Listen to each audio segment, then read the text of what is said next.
प्रत्येक प्रश्न का उत्तर एक वाक्य में देना है। विद्युत क्षेत्र की तीव्रता का एसआई मात्रक, तो विद्युत क्षेत्र की तीव्रता का एसआई मात्रक होता है न्यूटन प्रति कूलाम। विद्युत क्षेत्र की तीव्रता का एसआई मात्रक क्या होता है? न्यूटन प्रति कूलाम। 2 ओम व 3 ओम के प्रतिरोधों को श्रेणी क्रम में जोड़ने पर तुल्य प्रतिरोध, तो श्रेणी क्रम क्या होता है? श्रेणी क्रम के लिए फॉर्मूला होता है R = R1 + R2। ये श्रेणी क्रम के लिए फॉर्मूला है। 2 ओम और 3 ओम है, यदि मैं 2 और 3 को जोड़ूंगा तो मुझे कितना मिलेगा? 5 मिलेगा। इस प्रकार से इसका आंसर आ जाएगा 5 ओम। ट्रांसफॉर्मर किस सिद्धांत पर कार्य करता है? तो जो ट्रांसफॉर्मर होता है वह अन्योन्य प्रेरण के सिद्धांत पर कार्य करता है। ट्रांसफॉर्मर किस सिद्धांत पर कार्य करता है? अन्योन्य प्रेरण के सिद्धांत पर कार्य करता है। नेक्स्ट है, भारत में घरों में प्रयुक्त विद्युत धारा की आवृत्ति कितनी होती है? तो जो विद्युत धारा होती है, विद्युत धारा की आवृत्ति 50 हर्ट्ज 50 हर्ट्ज होती है। जबकि अगर वोल्टेज पूछा जाए तो वोल्टेज जो होता है वह 220 वोल्ट होता है। वोल्टेज पूछेगा तो 220 वोल्ट और आवृत्ति पूछेगी तो 50 हर्ट्ज। भारत में घरों में प्रयुक्त विद्युत धारा की आवृत्ति कितनी होती है? तो 50 हर्ट्ज होती है। अभी मैंने पिछले वीडियो में बताया है 50 हर्ट्ज। कोहरे में दूर तक वस्तुओं को देखने के लिए हम किन किरणों का प्रयोग करते हैं? तो कोहरे में हम वस्तुओं को देखने के लिए IR अर्थात इंफ्रारेड किरणों का प्रयोग करते हैं, जिसको अपन क्या कहते हैं? अवरक्त किरणें। जिसको अपन क्या कहते हैं? अवरक्त किरणें। तो चाहे IR रेज बोले और चाहे अवरक्त किरणें बोले, कोहरे में दूर की वस्तुओं को देखने के लिए। स्नेल का नियम, तो स्नेल का नियम क्या होता है? इस नियम के अनुसार आपतन कोण की ज्या और अपवर्तन कोण की ज्या में एक निश्चित अनुपात होता है। इस निश्चित अनुपात को ही हम स्नेल का नियम कहते हैं। जो निश्चित अनुपात होता है उसे हम अपवर्तनांक भी कहते हैं, जैसे μ = sin I sin R। तो इसका जो फॉर्मूला है वह क्या है? μ = sin I sin R, जहां पर I आपतन कोण है और R अपवर्तन कोण है। तो μ = sin I sin R। Next, silicon अर्धचालकों से बने PN संधि डायोड का प्राचीर विभव या विभव प्राचीर कितना होता है? तो सिलिकॉन से बना हुआ यदि है तो उसका विभव प्राचीर 0.7 वोल्ट होता है। उसका विभव प्राचीर कितना होता है? 0.7 वोल्ट। और यदि सिलिकॉन के बदले यहाँ पर आ जाता है जर्मेनियम से बना हुआ, तो जर्मेनियम से बना हुआ अगर होगा तो उसका कितना होगा? 0.3 वोल्ट। कितना होगा उसका? 0.3 वोल्ट। कब? जब जर्मेनियम अर्धचालक का PN संधि डायोड बना होगा तो उसका विभव प्राचीर 0.3 वोल्ट और सिलिकॉन का 0.7 वोल्ट। इसके नीचे क्वेश्चन है, 2 नंबर वाले एक क्वेश्चन है, ज्वलनशील पदार्थ को ले जाने वाली गाड़ियों से जंजीरें जमीन को छूती हुई लगाई जाती है, क्यों? तो जो ज्वलनशील पदार्थ होते हैं, ऐसे पदार्थ जो आग लगने का डर जिसमें रहता है, उसको ले जाने वाले गाड़ी में जंजीर इसलिए जमीन को छूती है कि जब वह गति करती है, गाड़ी गति करती है, तो घर्षण के कारण गाड़ी की बॉडी जो है आवेशित हो जाती है। उस आवेश के कारण उसमें आग लगने का डर रहता है। तो इस आग से बचने के लिए जो आवेश उसमें दिया जाता है, अर्थात जो आवेश घर्षण के कारण उत्पन्न हुआ है, वह पृथ्वी में चला जाए। तो जो जंजीर होती है, जंजीर के माध्यम से वह आवेश पृथ्वी में चला जाता है। इस प्रकार गाड़ी में आग लगने से बचा जा सकता है। इसीलिए ज्वलनशील पदार्थ को ले जाने वाली गाड़ियों में जंजीरें जमीन को छूती हुई लगाई जाती है।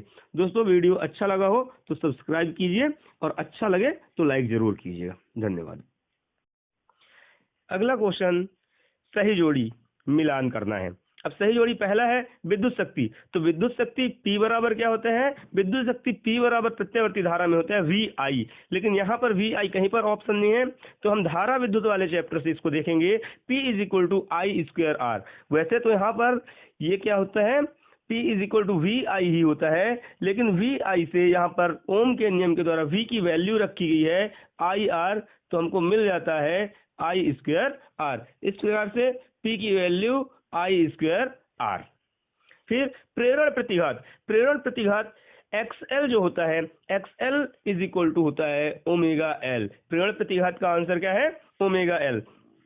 यहाँ पर एक ऑप्शन दिया हुआ है 1/ωc। तो जो 1/ωc होता है, ये किसकी वैल्यू होती है? यह वैल्यू होती है X सी की, बेस में सी रहेगा, और इसको अपन धारिता प्रतिघात भी कह सकते हैं। जो 1/ω(c) है, ये धारिता प्रतिघात कहलाता है। नेक्स्ट है ब्रूस्टर का नियम। जो ब्रूस्टर का नियम है वह किस चीज पर आधारित होता है, या ब्रूस्टर का नियम का जो प्रभाव है वह कहाँ पर होता है? तो मैं आपको बता दूं, ये किसके लिए लगता है ब्रूस्टर का नियम? ध्रुवण के लिए। ब्रूस्टर का नियम कहाँ पर काम करता है? ध्रुवण के लिए। म्यू बराबर 10 IP, क्या होता है? म्यू बराबर 10 IP, ये होता है ध्रुवण।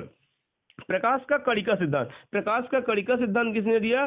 तो प्रकाश का कणिका सिद्धांत दिया था न्यूटन ने। प्रकाश का कणिका सिद्धांत न्यूटन ने दिया था।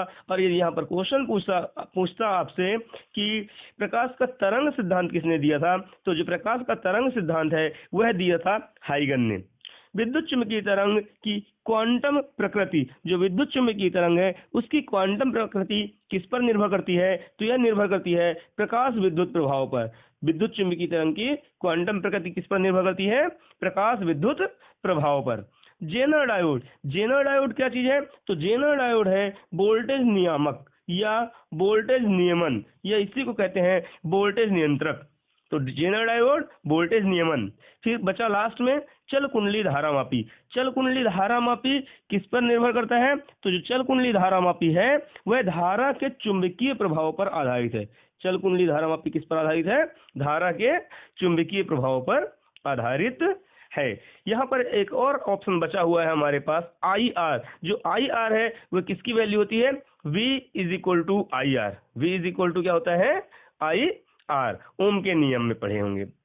इसके बाद प्रकाश का प्रकीर्णन। तो जो प्रकाश का प्रकीर्णन होता है, अर्थात प्रकाश कितना फैलता है, उसके बारे में बताया गया है। दोस्तों, यदि यह वीडियो आपके काम का हो तो आप इसे लाइक, सब्सक्राइब और शेयर अवश्य करें।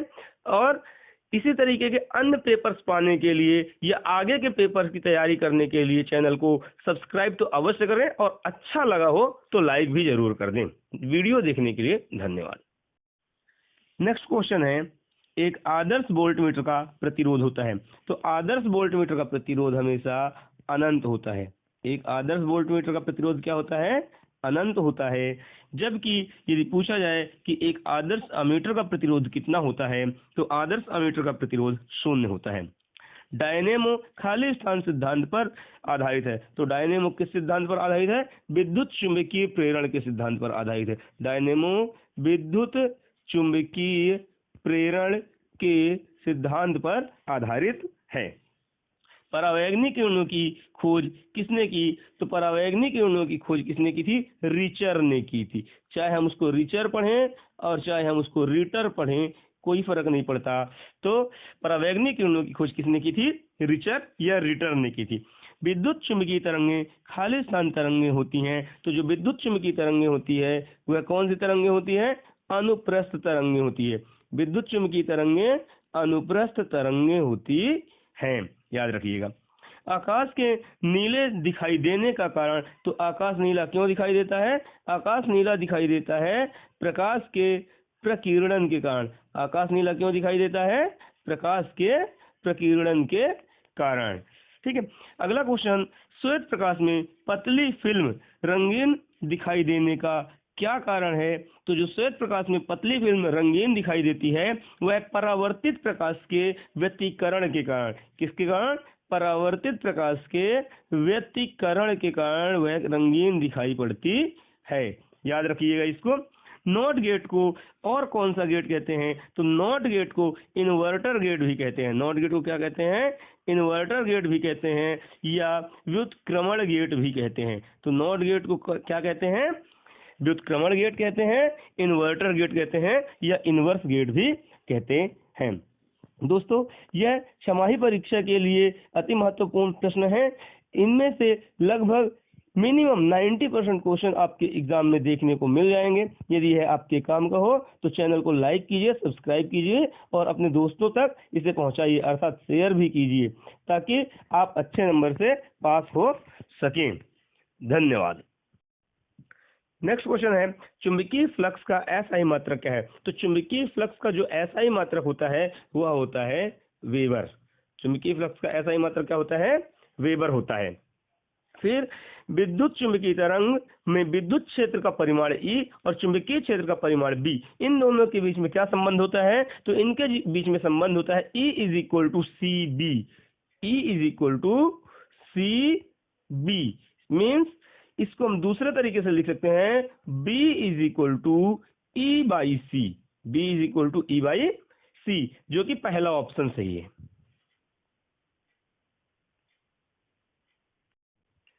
सेकंड क्वेश्चन, स्वस्थ नेत्र के लिए स्पष्ट दृष्टि की न्यूनतम दूरी होती है। तो स्वस्थ नेत्र के लिए स्पष्ट दृष्टि की जो न्यूनतम दूरी होती है वह होती है 25 सेंटीमीटर, लेकिन यहाँ पर सेंटीमीटर में कोई मान नहीं दिया हुआ है, इसलिए हम लोग इसको क्या लगा सकते हैं? इसको हम लगा सकते हैं तीसरा नंबर 0.25 मीटर, इसी को अपन 25 सेंटीमीटर कहते हैं।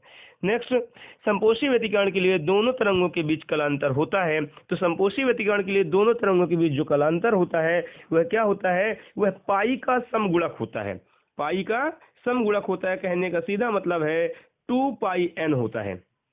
तो जो 2 पाई n है वह पाई का समगुणक, जहां पर 2n पाई कह सकते हैं इसको, 2n पाई का समगुणक होता है। इस प्रकार से हम इसको क्या लिख सकते हैं? आंसर आएगा पाई, क्योंकि जो जीरो आंसर है वह विनाशी व्यतिकरण में भी होता है, संपोषी व्यतिकरण, दोनों के लिए ये सही है। तो यहाँ पर पाई का समगुणक, और जबकि जो विनाशी व्यतिकरण होता है उसमें क्या होता है? पाई बाई 2 का समगुणक होता है। विनाशी व्यतिकरण में पाई बाई 2 का होता है और संपोषी व्यतिकरण में पाई का समगुणक होता है। एक कूलम आवेश में इलेक्ट्रॉनों की संख्या होती है। तो एक कूलम आवेश में इलेक्ट्रॉन होते हैं 6.25 गुणे 10 की घात 18 इलेक्ट्रॉन होते हैं। सेकंड नंबर इसका आंसर है। गतिमान आवेश उत्पन्न करता है। तो गतिमान आवेश विद्युत क्षेत्र और चुंबकीय क्षेत्र दोनों उत्पन्न करता है। इस प्रकार से तीसरा नंबर इसका आंसर है। दोस्तों, यहाँ पर कुछ मान दिए गए हैं जो कि परीक्षा के लिए बहुत ही महत्वपूर्ण है, इनको याद रखना चाहिए। इलेक्ट्रॉन का द्रव्यमान, तो इलेक्ट्रॉन का द्रव्यमान कितना होता है?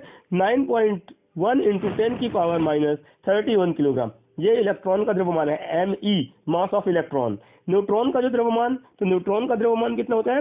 1.675 इंटू 10 की पावर माइनस 27 किलोग्राम। प्रोटॉन का द्रव्यमान 1.673 इंटू 10 की पावर माइनस 27 किलोग्राम। अब वो गैस ध्रुव संख्या जो दी हुई है वह क्या लिखी हुई है? 6.023 इंटू 10 की पावर 23 प्रति ग्राम मोल। और लास्ट है हमारे पास बोल्ट्जमैन नियतांक का मान 1.38 गुणे 10 की घात माइनस 23 जूल प्रति केल्विन। ये वैल्यू है। इसके अलावा कुछ और वैल्यू ऊपर की ओर दी हुई है। यहाँ पर C मीन प्रकाश की चाल है, स्पीड ऑफ लाइट जो है, तो स्पीड ऑफ लाइट क्या है? 3 इंटू 10 की पावर 8 मीटर पर सेकंड। ये H की वैल्यू है 6.63 इंटू 10 की power minus 34 joule second. Helmholtz की वैल्यू है ये। E अर्थात एक कूलम आवेश का मान जो होता है वह कितना होता है? 1.6 इंटू 10 की power minus 19 coulomb. Mu naught की वैल्यू क्या होती है? 4 पाई इंटू 10 की power minus 7 tesla milli ampere प्रति एम्पियर। और एप्सिलॉन नॉट की वैल्यू होती है 8.854 इंटू 10 की पावर माइनस 12 कूलाम स्क्वायर प्रति न्यूटन प्रति metre square. 1.1 by 4 pi epsilon naught की वैल्यू 9 इंटू 10 की पावर 9 न्यूटन मीटर स्क्वायर प्रति कूलाम स्क्वायर। ये जो वैल्यू है, ये वैल्यू एग्जाम के लिए बहुत ही महत्वपूर्ण है। इनमें से कुछ न कुछ ऑब्जेक्टिव में भी आएगा और इन सब चीज़ों का उपयोग आगे जब हम न्यूमेरिकल क्वेश्चन हल करते हैं उसमें ज़रूरत पड़ती है, इसलिए इन्हें आप अच्छे से याद रखिएगा। दोस्तों, अगर वीडियो आपके काम का हो या आपको ऐसा लगा हो कि आपके और किसी के काम आ सकता है, आपके जान पहचान वालों के, तो वीडियो को लाइक कीजिए, सब्सक्राइब कीजिए और अपने दोस्तों को जिनके काम का है उनके शेयर कीजिए। वीडियो देखने के लिए धन्यवाद।